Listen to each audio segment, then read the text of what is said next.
I recently watched all 12 hours of Agmashua's judging of the Cursed Conlangs Circus number 3. And one of the recurring themes in this judging process was languages claiming that they have no verbs, and the judges claiming that that is impossible, your language has verbs. Now, to be fair to the judges, most of those conlang creators were probably wrong, and they probably did create a language with verbs. But on the other hand, I don't think they really put in the effort to make a case that each of those languages did have verbs, and it is not, in fact, true that a language must have verbs. It is entirely possible to avoid verbs, depending on what your definition of verbs is. So, I'm Logan Kersley. I have a bachelor's in computer science and a master's in linguistics because software engineering makes me money, but linguistics makes me happy. This is Logan on Linguistics, and let's talk about verbs.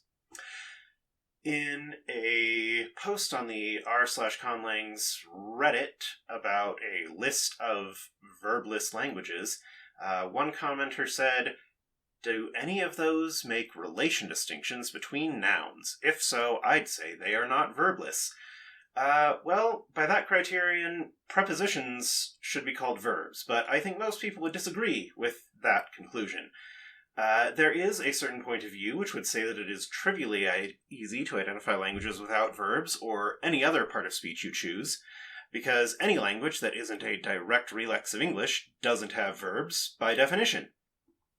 Verb, after all, is an English word referring to a particular English lexical category, and, for example, Russian, by comparison, does not have verbs. It has glagoli, which are a whole lot like verbs in many ways, but quite different from them in others. They encode very different morphological categories from verbs, and they don't even show up in all of the formal and complete possible Russian sentences. When we tell English-speaking students of Russian that they are going to learn about Russian verbs, we are merely constructing a convenient fiction, a lie for children, which will assist in teaching by taking advantage of a metaphorical connection between Russian glagoli and a similar thing that the students are already familiar with, English verbs.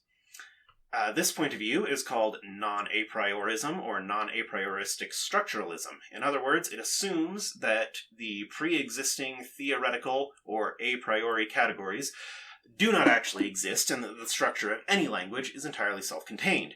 Categories like parts of speech can be defined only by contrast with other categories in the same system, and since each language is its own system, each language has its own categories, and cross-linguistic typology and comparison is, in fact, impossible.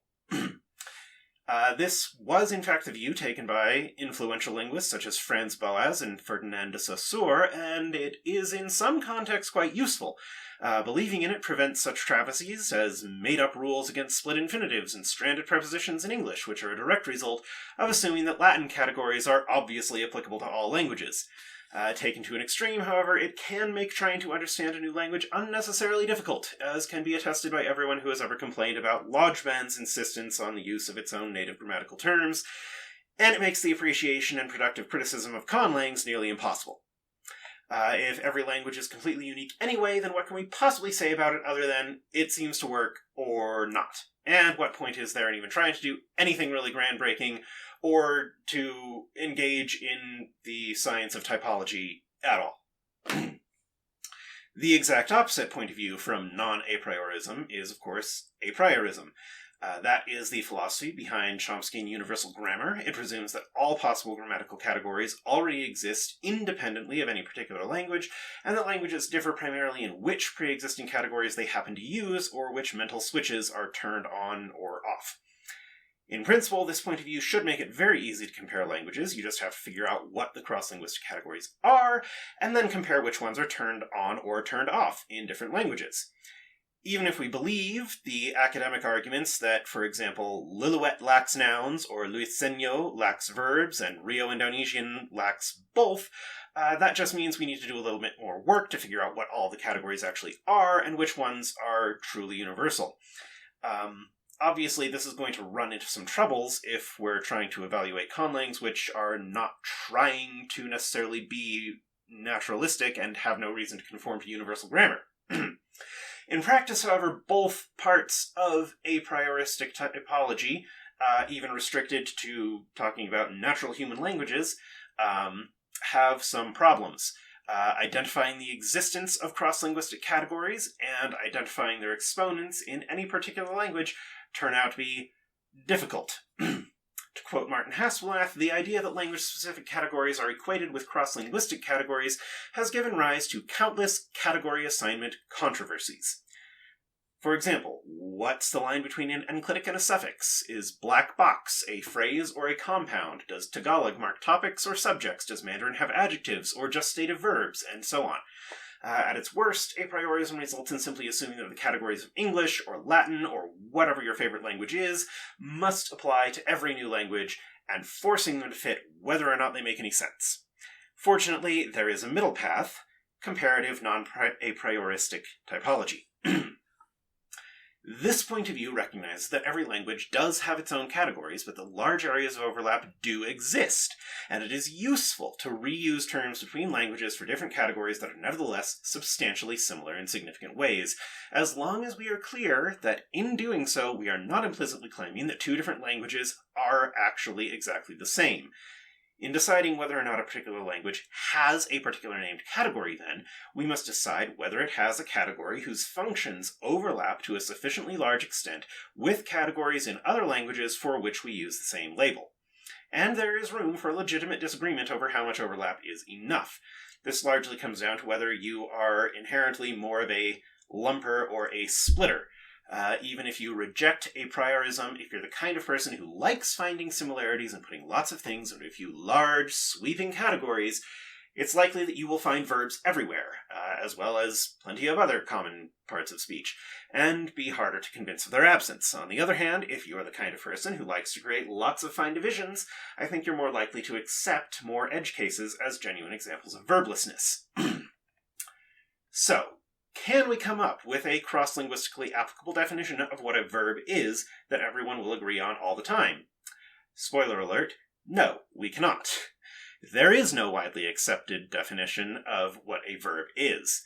R.M.W. Dixon, in Basic Linguistic Theory, states, "It is amply apparent that there is no set of criteria which will serve to recognize noun and verb classes across all languages."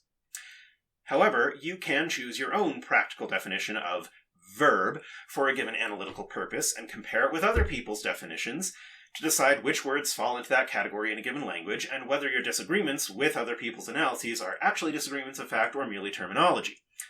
And we can try to put together some general criteria for what a useful definition of verb might look like. I can tell you right away that a verb is not, as Wikipedia puts it, quote, "a word that generally conveys an action, an occurrence, or a state of being." Consider the English terms backflip, an action, coronation, an event or occurrence, and serenity, a state of being, all of which are English nouns, not verbs. In general, trying to identify parts of speech by their semantics is a complete fool's errand. Merriam-Webster does slightly better, saying that a verb is a word that functions as the main word of the predicate of a sentence and expresses an act, occurrence, or state of being. We'll ignore the semantic bit in the second half there. The first half, which deals with the grammatical function of the word, is a better start, but we still have to figure out what is actually meant by main word and predicate. It's on the right track. It's getting at the structural properties of a class of words and how they interact with the language's grammar. What constructions they appear in, what positions in those constructions, what morphological operations can you apply to them, so on and so forth. And after we have established those things, then we can look at semantics and see if there are any useful trends, like things that behave like verbs in English usually refer to actions, and things that behave like nouns in English usually refer to physical objects. And thus we choose to apply the labels verbs and noun to those categories. But the structural definitions have to come first. Going back to Dixon, he gives 4 criteria for identifying classes of nouns and verbs. For nouns, they can always occur in phrases which serve as arguments to a predicate, and they always include words referring to concrete objects. For verbs, they can always occur as the syntactic head of a predicate, and they always include words referring to actions. But you'll note that these definitions are not mutually exclusive. It is entirely logically possible to have a single class of words which can always occur as arguments to predicates, and can always serve as the syntactic heads of predicates as well, and includes words referring to both objects and actions. And you can find those in natural languages, at least according to some analyses. Additionally, it is not guaranteed that there will only be one class in any language which satisfies either of those criteria sets. Hugh, for example, has 2 completely separate classes of noun-like things with incompatible syntactic behavior and heavily overlapping semantics. So which ones are you going to call the nouns? And we get a similar situation with verbs and nouns in Luisenio. Even if we grant Dixon the claim that genuine internal evidence for both distinct classes does exist in every natural language, and we decide that it's okay to lump together different categories and call multiple things with distinct behaviors all verbs, we are still left wondering, how do we classify a conlang that has been constructed specifically to exclude any such evidence? Which would be very weird, but actually not all that difficult to do. To look at another source, Aikhenvald in The Art of Grammar provides a similar but somewhat simpler definition of a verb. She says, verbs are members of a class which functions as the prototypical choice for the syntactic head of a predicate. This has a side effect that if there is a merged class, such as we just discussed, which satisfies Dixon's definition for both noun and verb, and no other lexical category in the language that is more likely to function as the head of a predicate, or more prototypical for that function, then Aikhenvald's definition would label that combined category as verbs. Therefore, any language which has some mechanism of linguistic predication, by definition, has verbs, even if it has no other parts of speech. Personally, I find that to be a rather vacuous claim, because it effectively turns verbs into the default label for ambiguous classes, with no a priori justification for preferring that label over nouns or any other part of speech label. We might as well say all languages have content words, or all languages are capable of expressing predication, and thus avoid any possible unwarranted implications and similarities that the categories of any one language might have with any other language's verbs. And that is, in fact, the position taken by Hengeveld, Rijkhoff, and Siewierska, I hope I pronounced that name right, in the paper Part of Speech Systems and Word Order, though they do not go as far as to make definitive claims that any natural language actually fits into that extreme categorization, where there is just one undifferentiated content class, which would not be labeled as verbs in their typology. And in case I did horribly butcher those authors' names, all of the references will be in the video description. So you can just read them and get the links. We could also try to lean on X-bar theory and say that a verb is a word that can occupy the head position in a VP prior to movement. But if we're that strict, then we run into a situation where a lot of natural languages either have nothing but verbs, in which case the label is vacuous, or have no verbs at all, i.e. languages that have a small number of auxiliaries, which we choose to analyze as occupying the T-node, and make universal use of light verb constructions where the semantic heads of predicates are indistinguishable from nouns. That's where Sylvia Sotomayor's conlang Kellen, probably the most well-known example of a supposedly verbless language, falls. I personally don't think that Kellen should be called verbless. It just has a small closed class of light verbs, which isn't particularly unusual, but I can absolutely see an argument for it.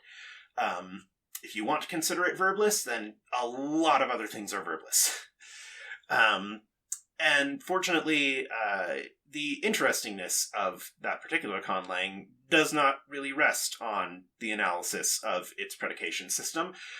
So, to me, it doesn't really matter. Kellen is an awesome language that has a lot of art put into it, regardless of what your definition of verb is. But anyway, all of these definitions either require presupposing a particular universal theory of syntax, or having an existing idea of what predication is, so that we can identify words that occur in syntactic predicates. And note now that we have to distinguish between syntactic predication in the linguistic sense and logical predication, because otherwise, again, literally every content word in every language could be called a verb, which makes the whole concept pointless. If we look at David Gill's analysis, linguistic predication is a confluence of two functions. One, thematic role assignment, which we might identify with logical predication, that is, asserting the truth of some fact about a particular argument, possibly including its relation to another entity. Every single content word in any language necessarily can be identified with a logical predicate, because it asserts that the thing that you are referring to is a particular kind of thing. That's as complicated as it gets. Second criterion is headedness, which is defined as the property of some word in a phrase being singled out as being similar to the whole phrase in some way. So that is what the Merriam-Webster definition is referring to by main word in a predicate. It is the word which makes it a predicate by making the predicate phrase similar to that word in some way. In the case of linguistic predication, we can care about two different potential types of similarity. The syntactic behavior of the phrase as a whole, being controlled by the behavior of the head word, in other words, syntactic projection. Or we can care about the semantic denotation of some specific word being the same as that of the whole containing phrase, i.e. semantic projection. A word thus acts as a linguistic predicate when and because it assigns roles or asserts predicates about other words or phrases or the entities to which they refer to, and projects its own meaning and function over the entire phrase. For example, in the English sentence, I like pie, like is serving as a linguistic predicate because it assigns a role, the patient, to pie, and the meaning of the phrase, like pie, and indeed of the entire clause, is the action of liking, not the entity called pie. So, what happens when these two features, headedness and logical predication, fail to align? Well, we call that attribution. If, for example, we turn like into a participle, liked, we can create a noun phrase, the liked pie. Here, liked is still assigning exactly the same role to pie as it did in the original sentence. It is still asserting the same predications. But liked does not control the meaning or the syntactic function of the entire phrase. Pie does.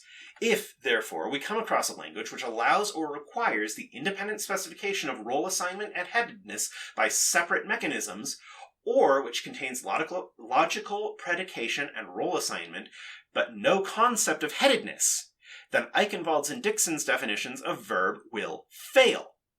Again, that would be pretty weird as far as human languages go, but it is not actually hard to build a system like that. First-order predicate logic suffices. And if you look hard enough, you can find natural languages which get a little blurry. Walpari, for example, definitely does have a concept of headedness in many constructions, but there are other constructions in which the concept of a syntactic head is just not useful for figuring out how that particular phrase is structured. Finally, we might encounter critics who prefer a more functional definition of these basic word classes. For example, Croft, in the framework of radical construction grammar, has defined the categories of noun, verb, and adjective as follows. 1. A noun is the head of a referential phrase, i.e. the word in a referring phrase that denotes an object being referred to. 2. An adjective is the head of an attributive phrase, i.e. the word in an attributive phrase that denotes a property. And 3. A verb is the head of a clause, i.e. the word in a clause that denotes an action that is predicated. Note, however, that the two components of the definition of a verb that Croft gives, being the head of a clause and being the word that denotes an action that is predicated, are not logically equivalent in the general case. They may be for all natural human languages, but as we have just seen, it is logically possible to separate the ideas of syntactic headedness, semantic headedness in terms of projection, and logical predication. If we take only the second half of the definition as relevant, that a verb is a word which denotes an action to be predicated, then we have effectively decided to simply reuse the word verb, not as a name for a distributional category, but rather as a shorter alternative label for the functional category of predicate. But the fact that a language must be able to express the function of logical predication is tautological. It's just what language does. If you can't assert truths about anything, then how are you going to communicate anything? Also note that Croft is on rather thin ice, including the semantic components of the definition, as a strict application of that definition would suggest that, for example, stative verbs are not actually verbs at all, as they do not predicate an action. So, in summary, there is no single consistent definition of a verb that you can apply to every language that will always work and reliably identify a real category in that language. Most languages probably do have verbs. There are a few natural languages which have been seriously argued to lack verbs, according to some useful definitions, or to lack a distinction between verbs and nouns. For example, Mundari and Riau Indonesian. But overall, if you want to say that all natural languages have verbs, then, most people are probably going to agree with you. But it is not logically necessary, if you construct a language from scratch, that verbs have to exist. So, if you are reviewing conlangs, the descriptions of conlangs, and you see an assertion that this language does not have verbs, it is insufficient to counter that by just saying, yeah, they do. You've actually got to do some work to look at the description of the language and see, did this particular creator actually go to the effort of providing a definition by which to evaluate their claim, and then did they provide evidence that the system they have constructed fails to meet that definition for what a verb is. But talking to the language creators themselves now, saying that your language is verbless just isn't actually all that interesting most of the time, because yes, most natural languages probably do have verbs. And so if you can reliably demonstrate that your constructed system does not have anything that can reasonably be called a verb, then yeah, that is distinct from natural languages. Good job. But as noted several times in this rant, that's not actually all that hard to do. There are several ways to do it, depending on which definition you pick, and if you pick some definitions, it turns out to be almost trivial. So I would submit that if you create, or think you have created, a verbless language, don't bother putting that as the headliner. There are probably many more interesting qualities of your conlang that you could focus on first, and just let the fact that it happens to not have verbs be something that people discover as they engage with it. So, yeah.